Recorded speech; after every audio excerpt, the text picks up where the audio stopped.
नमस्कार, म डाक्टर सन्तोष Prasad Shah, consultant physician. आज मिति 2025 साल डिसेम्बर 3 तारिक अर्थात् विश्व अपाङ्गता दिवस। आज चाहिँ विश्वभर संसारैभरि चाहिँ विभिन्न कार्यक्रमको साथ यो अपाङ्गता दिवस चाहिँ धुमधाम तरिकाले मनाइरहेछ।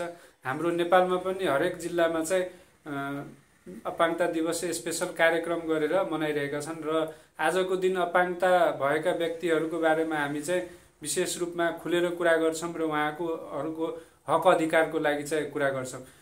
फोस्टरिङ disability inclusive society for advancing social progress अर्थात् अपाङ्गता मैत्री समाजको प्रवर्धन गरी सामाजिक प्रगतिलाई अगाडि बढाउँ भन्ने मूल नाराको साथ यसपालि हाम्रो नेपालमा पनि यो कार्यक्रम अपाङ्गता सम्बन्धी कार्यक्रम देशैभरि मनाइरहेका छन्।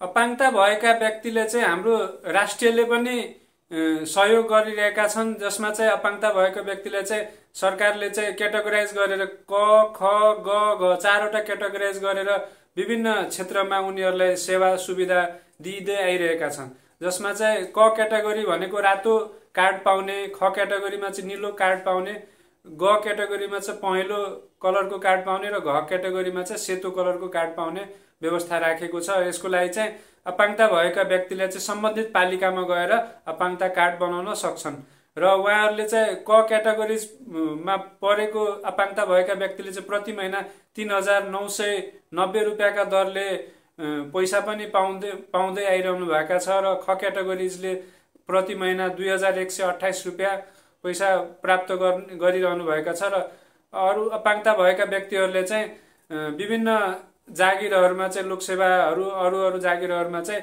भिन्नलाई अपाङ्गताको लागि कोटा छुट्टै राखेको व्यवस्था छ र अरू यातायात खर्च लगायत अरू सामाजिक कार्यमा पनि सरकारले उहाँहरूलाई चाहिँ विशेष सुविधाको व्यवस्था गरेको छ र हामीले चाहिँ आफ्नो तर्फबाट पनि अपाङ्गता भएका व्यक्तिहरूलाई चाहिँ समाजमा विभिन्न कामहरू गर्दा चाहिँ उहाँहरूलाई भेदभाव गरेर छुट्याउने चाहिँ त्यो गर्नु हुँदैन। आफ्नै तर्फबाट पनि सेवा गर्नुपर्ने हुन्छ र सामाजिक रूपमा उहाँहरूलाई हामीले चाहिँ एक्सेप्ट गर्नुपर्छ। उहाँहरू पनि समाजको मेम्बर हो भन्ने कुरा हामीले चाहिँ बुझ्नु पर्दछ र समाजमा हरेक कार्यहरूमा उहाँहरूलाई सामेल गर्नुपर्ने हुन्छ र उहाँहरूको मनोबल उच्च गराउनु पर्ने हुन्छ।